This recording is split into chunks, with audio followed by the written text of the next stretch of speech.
झोपड़ी के भीतर प्रसव पीड़ा से तड़पती एक औरत, उसकी चीखें घर की दीवारों को चीर रही है। लेकिन बाहर बैठे उन दो इंसानों के पैर झोपड़ी के अंदर नहीं पड़ते। उन्हें डर औरत की मौत का नहीं। हेलो दोस्तों, आज आप सुन रहे हैं कलम के जादूगर मुंशी प्रेमचंद की कहानी। हिंदी साहित्य की सबसे शक्तिशाली और कठोर कहानियों में से यह कहानी एक है। यह कहानी गरीबी के उस घृणात्मक रूप को दिखाती है जहां इंसान की भावनाएं, रिश्ते और नैतिकता सब खत्म हो जाती है। कहानी का नाम है कफन। वह पूस की एक बेहद सर्द काली रात थी। प्रकृति मानो जम गई थी। सन्नाटा इतना गहरा था कि गांव के कुत्तों का भौंकना भी किसी डरावने साए जैसा महसूस हो रहा था। गांव के कोने में स्थित फटी पुरानी घास फूस की झोपड़ी के बाहर एक बुझा हुआ आग धीरे धीरे राख में तब्दील हो रहा था। उसी अलवे के मध्य पड़ती रोशनी में बाप बेटा घीसू और माधव मौन बैठे थे। झोपड़ी के भीतर से एक ऐसी आवाज आ रही थी जिसे सुनकर किसी भी पत्थर दिल इंसान की रूह कांप जाए। माधव की जवान पत्नी बुधिया प्रसव वेदना से तड़प रही थी। वह कभी जमीन पर पछाड़े खाकर गिर जाती, कभी अपने ही नाखूनों से मिट्टी कुरेदती। उसके गले से रुक रुक कर ऐसी दिल दहला देने वाली आहें और चीखें निकलती थी कि हवा का सीना चीर दे। पर बाहर बैठे इन दोनों ने जैसे अपने कानों पर पत्थर रख लिए थे। घीसू ने माधव से कहा, लगता है बचेगी नहीं, सारा दिन दौड़ते हो गया, जा देख तो आ। माधव ने चिढ़कर कहा, मरना ही है तो जल्दी मर क्यों नहीं जाती, देख कर क्या करूं, मुझसे उसका तड़पना और हाथ पांव पटकना नहीं देखा जाता। घीसू ने धिक्कारते हुए कहा, तू बड़ा बेशरम है बे, साल भर जिसके साथ सुख चैन से रहा उसी के साथ इतनी बेवफाई। तो मुझसे उसका तड़पना नहीं देखा जाता। वह चमारों का कुंबा था और सारे गांव में बदनाम। घीसू एक दिन काम करता तो 3 दिन आराम। माधव इतना कामचोर था कि आधा घंटे काम करता तो घंटे भर चिलम पीता। इसलिए उन्हें कहीं मजदूरी नहीं मिलती थी। घर में मुट्ठी भर भी अनाज होता तो उनके लिए काम करने की कसम थी। जब 2-3 फाके हो जाते तो घीसू पेड़ पर चढ़कर लकड़ियां तोड़ लाता और माधव बाजार में उसे बेच आता। और जब तक पैसे रहते दोनों इधर उधर मारे मारे फिरते। जब फाके की नौबत आ जाती तो फिर लकड़ियां तोड़ने या मजदूरी के तलाश में निकल जाते। गांव में काम की कोई कमी न थी।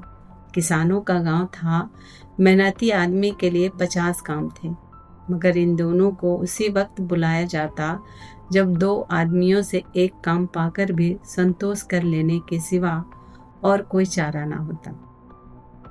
अगर दोनों साधु होते तो उन्हें संतोष और धैर्य के लिए संयम और नियम की जरूरत न होती। यह तो उनकी प्रकृति थी। विचित्र जीवन। घर में मिट्टी के 2-4 बर्तन के सिवा कोई संपत्ति नहीं थी। फटे चिथड़ों से अपनी नग्नता को ढके हुए जिए जाते थे। संसार की चिंताओं से मुक्त, कर्ज से लदे हुए, गालियां भी खाते, मार भी खाते, मगर कोई भी गम नहीं।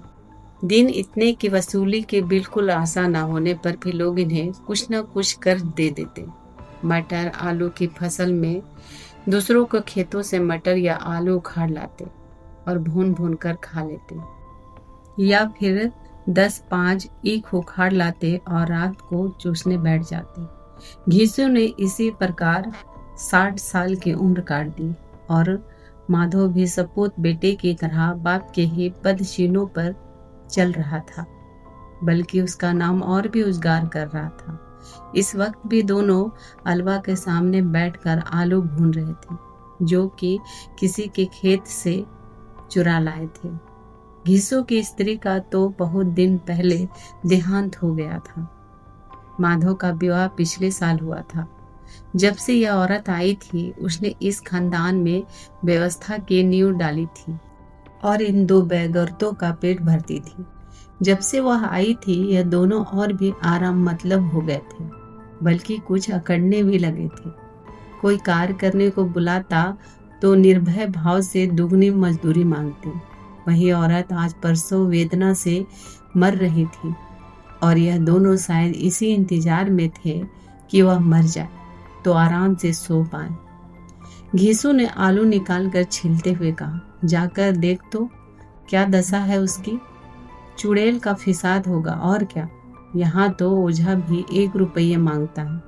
माधव को भय था कि वह कोठरी में गया तो घीसू आलूओं का बड़ा भाग खा लेगा। बोला, मुझे वहां जाते डर लगता है। किस बात का डर है, मैं तो यही हूँ। माधव अपने पिता से कहता है कि तुम ही अंदर जाकर देखो ना। घीसू कहता है कि जब उसकी खुद की पत्नी मर रही थी तब वह 3 दिन तक उसके पास से हिला तक नहीं था। वह तर्क देता है कि बुधिया इस वक्त नग्न अवस्था में होगी और वह उसे उस हालत में नहीं देखना चाहता।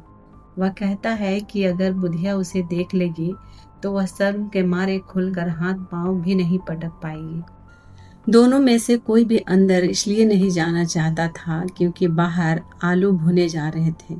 उन्हें डर है कि अगर एक अंदर गया तो दूसरा ज्यादा आलू खा जाएगा। घीसू तर्क देता है कि उसने कभी बुधिया का चेहरा तक नहीं देखा और आज उसे नग्न अवस्था में कैसे देखेगा। यह केवल लोकलाज का बहाना है। माधव को चिंता इस बात की नहीं कि उसकी पत्नी दर्द में तड़प रही है, बल्कि उसे चिंता इस बात की है कि अगर घर में बच्चा पैदा हो गया तो खिलाएंगे क्या। घर में सोंठ, गुड़ या तेल जैसी बुनियादी जरूरतों का सामान तो है नहीं जो जच्चा बच्चा के लिए जरूरी होता है। घीसू बड़े ही दार्शनिक अंदाज में कहता है, भगवान सब दे देंगे। वह उन लोग पर तंज कसता है जो आज मदद नहीं कर रहे हैं लेकिन कल बच्चा होने पर खुद पैसे देने आएंगे। यहाँ समाज की उस मानसिकता पर चोट की गई है जो जीते जी मदद नहीं करती लेकिन रस्म रिवाजों के नाम पर बाद में खर्च करवाती है। प्रेमचंद यहाँ लेखक के तौर पर हस्तक्षेप करते हैं और समझाते हैं कि घीसू और माधव इतने कामचोर क्यों बने। गांव के किसान दिन रात मर मर कर काम करते थे, फिर भी उनके पास तन ढकने को कपड़ा और पेट भरने को रोटी नहीं थी। घीसू ने देख लिया था कि जो मेहनत करता है वह भूखा मरता है और जो दूसरों की कमजोरियों का फायदा उठाता है, साहूकार जमींदार, वह सुखी से रहता है। इसलिए घीसू ने तय किया कि वह मेहनत नहीं करेगा। वह उन किसानों से ज़्यादा समझदार विचारवान था क्योंकि उसने उस झूठी मेहनत के चक्रव्यूह को तोड़ दिया था। भले ही पूरा गांव उसे निकट्टू कहता था लेकिन उसे इस बात का सुकून था कि उसे किसी की गुलामी में अपनी हड्डियां गलानी नहीं पड़ रही थी। दोनों बाप बेटा गरम गरम आलू आग से निकाल कर खा रहे हैं। आलू इतने गर्म हैं कि उनकी जीभ और तालू जल रहे हैं, लेकिन उनमें इतना सब्र नहीं, धैर्य नहीं कि उसे ठंडा होने दे। इंसान जब बहुत भूखा होता है तो वह स्वाद के लिए नहीं बल्कि पेट की आग बुझाने के लिए खाता है। वे आलू को चबाने के बजाय सीधे निगल रहे हैं ताकि जलन पेट के अंदर हो, मुंह में नहीं। आलू खाते खाते दोनों के जमाने जल रही थी। उनकी आंखों से पानी आ रहा था क्योंकि आलू गर्म था। यह भूख की वो परिकाष्ठा है जहां इंसान एक मशीन बन जाता है। घीसू को उस वक्त ठाकुर की बारात याद आती है। उस दावत में जो तृप्ति मिली थी वह उसके जीवन में एक यादगार पल बनकर रह गया था। वह दृश्य उसके लिए किसी स्वर्ग जैसा है। वह याद करता है कि कैसे उसने भरपेट असली घी की पुरियां, रायता, चटनी और मिठाइयाँ खाई थी। आज की गरीबी में वह पुरानी दावत ही उसका एकमात्र सहारा है। वह माधव को बताता है कि उस वक्त सबको भरपेट खिलाया गया था। यह भरपेट सब दिन दोनों के लिए दुनिया की सबसे बड़ी खुशी है जो इन्हें अपनी पूरी जिंदगी में शायद 1-2 बार ही नसीब हुई है। गरीबी इंसान को शायद पत्थर दिल बना देती है। एक तरफ घर की बहू मर रही है और दूसरी तरफ ससुर और पति गरम आलू खाकर पुरानी दावत के सपने देख रहे हैं। प्रेमचंद यहाँ संदेश दे रहे हैं कि जब पेट खाली हो तो नैतिकता और रिश्ते नाते सब अर्थहीन हो जाते हैं। आलू खाकर दोनों ने पानी पिया और वहीं अलवा के सामने अपनी धोती ओढ़कर सो गए, जैसे दो बड़े अजगर घुलटियां मारकर पड़े हो। और बुधिया अभी भी दर्द से कहरा रही थी। सुबह जब माधव झोपड़ी के अंदर गया तो उसकी पत्नी का शरीर बिल्कुल ठंडा पड़ चुका था। उसकी आंखों की पुतलियां ऊपर भिजी हुई थी और शरीर धूल से लथपथ थी। सबसे दुख की बात यह थी कि उसके पेट में पल रहा बच्चा भी कोख में ही मर गया था। जिस बच्चे के आने की खुशी होनी चाहिए थी वह भी उस काल कोठरी में दम तोड़ चुका था। बुधिया के चेहरे पर मक्खियां भिनभिना रही थी, जो बताने के लिए काफी थी कि वह कितनी लावारिस और अपेक्षित मौत मरी थी। घीसू और माधव जो रात भर आलू खाने में व्यस्त थे और बुधिया के कहराने पर उसके पास तक नहीं गए, अब जोर जोर से रोने का नाटक करने लगते हैं ताकि गांव वालों की सहानुभूति बटोर सके। उनके पास कफन और लकड़ी के लिए भी एक पैसे नहीं थे। वे दोनों मदद मांगने के लिए गांव के जमींदार के पास गए। जमींदार उन दोनों से नफरत करता था और उन्हें कई बार काम चोरी के लिए पीट चुका था। घीसू ने गिड़गिड़ाते हुए कहा कि वे रात भर बुधिया के सिरहाने बैठे रहे और दवा दारू की, लेकिन वह उन्हें दगा दे गई। जमींदार ने नफरत से 2 रुपए फेंक कर दिए। जब जमींदार ने पैसे दे दिए तो गांव के अन्य बनिए महाजनों ने भी पैसे दिए। 1 घंटे में घीसू के पास 5 रुपए की अच्छी खासी रकम जमा हो गई थी। जब बुधिया की मौत की खबर फैली तो गांव की नर्म दिल स्त्रियां जमा होने लगी।